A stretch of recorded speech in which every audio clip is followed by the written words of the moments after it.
حضرات گرامی، آج میرا موضوع سخن 26 جنوری کی جنگ آزادی اور مسلمانوں کا کردار۔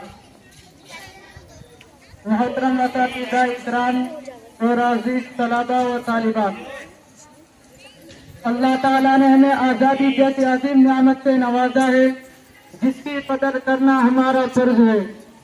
آج 26 جنوری کے حوالے سے بات کرتے ہوئے ہمیں یاد رکھنا چاہیے کہ ہندوستان کی جنگ آزادی میں مسلمانوں کا کردار نہایت اہم اور نما رہا ہے۔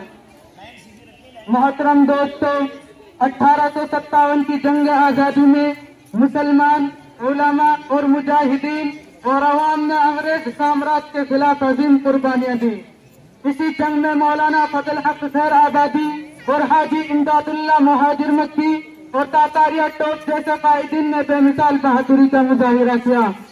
اس کے علاوہ تحریک خلافت اور تحریک ریشمی رومال بھی مسلمانوں کی جانب سے کی جانے والی عظیم تحریکات تھی، جن میں مولانا محمد علی جوہر اور مولانا شوکت علی اور مولانا ابوالکلام آزاد جیسے رہنما شامل تھے۔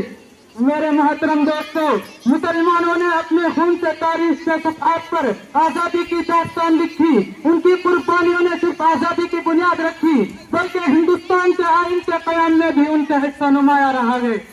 میرے محترم دوستو، انہی میں سے حضرت مولانا حسین احمد مدنی ہے جنہیں شیخ الاسلام کے لقب سے یاد کیا جاتا ہے۔ ایک عظیم مفکر، مجاہد اور تحریک آزادی کے صفحہ اول کے رہنما تھے۔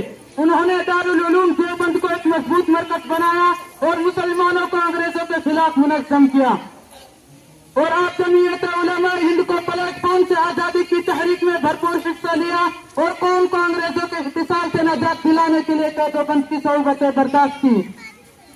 مگر آپ کو قلعہ احمد نگر اور مالٹا کی جیلوں میں سخت مشقتیں جھیلنا پڑی، مگر آپ کے عزم اور حوصلے میں کبھی کمی نہیں آئی۔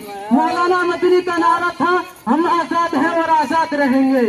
میرے محترم دوستو، حضرت مولانا مدنی کا ایک مشہور واقعہ ہے جو آزادی کی جدوجہد کے دوران پیش آیا۔ یہ واقعہ 1929 عیسوی کا ہے، جب انگریز حکومت کے خلاف جدوجہد عروج پر تھی۔ آپ کو لاہور کے جلسے میں شرکت کرنے کی دعوت دی گئی تھی۔ میرے محترم دوستو، انگریز حکومت کو مولانا مدنی کی سرگرمیوں سے ہمیشہ خطرہ رہتا تھا، کیونکہ آپ آزادی کے حامی اور ظلم کے خلاف عاجز موقف رکھتے تھے۔ چنانچہ آپ کو لاہور کے جلسے میں شرکت سے روکنے کا حکم دیا گیا، مگر آپ اس پابندی کے باوجود